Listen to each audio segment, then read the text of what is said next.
दोस्तों अब से मात्र 2 दिनों बाद यानी कि 10 फरवरी को भारत के अंदर एरो इंडिया 2025 शो शुरू होने जा रहा है। ये एरो इंडिया शो बेंगलुरु के अंदर 4 दिनों तक चलने वाला है और इस बार के एरो इंडिया शो की सबसे खास बात यह होने वाली है कि इस बार के एरो इंडिया शो के दौरान हमको हमारे एमका फाइटर जेट का 001 मॉडल देखने को मिलेगा, जिसकी इमेज इस समय सोशल मीडिया पर काफी ज्यादा वायरल भी हो रही हैं। अभी आप अपनी स्क्रीन पर जो ये इमेज देख रहे हैं, ये हमारे एमका फाइटर जेट के 001 मॉडल की ही इमेज है।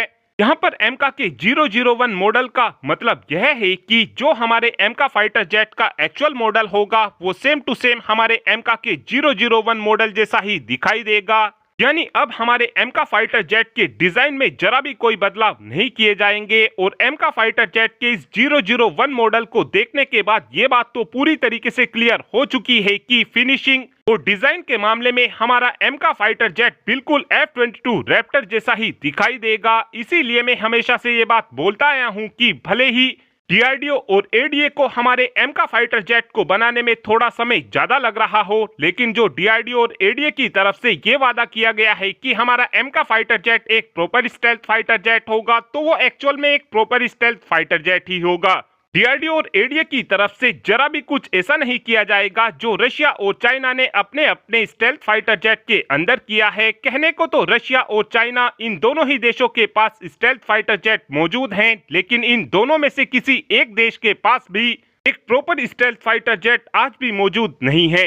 इस बार के एरो इंडिया 2025 शो को और भी ज्यादा खास हमारा कैट्स वॉरियर ड्रोन बनाने वाला है, क्योंकि कैट्स वॉरियर के functional full scale engineering demonstrator को भी इस बार के एरो इंडिया शो के दौरान डिस्प्ले हुआ देखा जाएगा।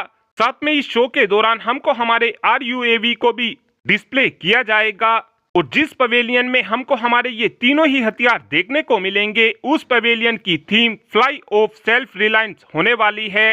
इस पवेलियन के दौरान हमको हमारे HAL और DRDO द्वारा बनाए जाने वाले फ्यूचरिस्टिक हथियार भी देखने को मिलेंगे। जैसे इस पवेलियन के दौरान हमको हमारा 6th जनरेशन का फूफा फाइटर जेट भी देखने को मिलेगा।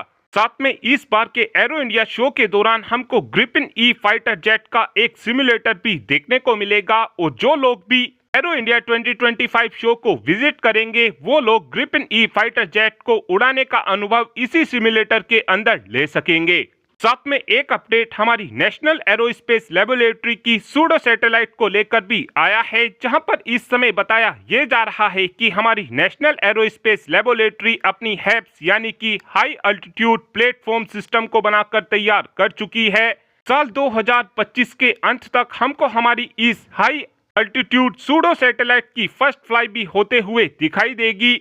जो ये हमारी हाई अल्टीट्यूड सूडो सैटेलाइट होने वाली है, इसकी खास बात यह होगी कि इस सूडो सैटेलाइट को हम 18 किलोमीटर से 20 किलोमीटर की ऊंचाई पर काफी आसानी से उड़ा सकेंगे। इस सूडो सैटेलाइट की एक खास बात यह भी रहने वाली है कि इस सूडो सैटेलाइट को 90 दिनों तक बिना रुके उड़ाया जा सकेगा और दुश्मन देश की जासूसी की जा सकेगी। साल 2024 में हमारी नेशनल एरोस्पेस लेबोरेटरी ने हमारी इसी सूडो सैटेलाइट के एक स्केल मॉडल को भी टेस्ट किया था और उस समय इस स्केल मॉडल ने 30,000 फीट की ऊंचाई पर सिंथेटिक अपर्चर रेडार के साथ उड़ान भरी थी और 25,000 फीट की ऊंचाई पर बिना किसी पेलोड के साथ उड़ान भरी थी।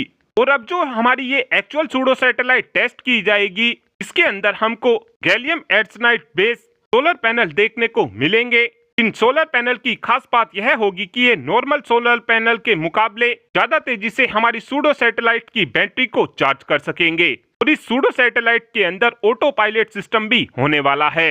और अब आप ही कमेंट कर बता सकते हैं कि आपको एमका का ये 001 मॉडल कैसा लगा। इस बात का आंसर आप कमेंट बॉक्स में दे सकते हैं। Thanks for watching this video. Have a good day.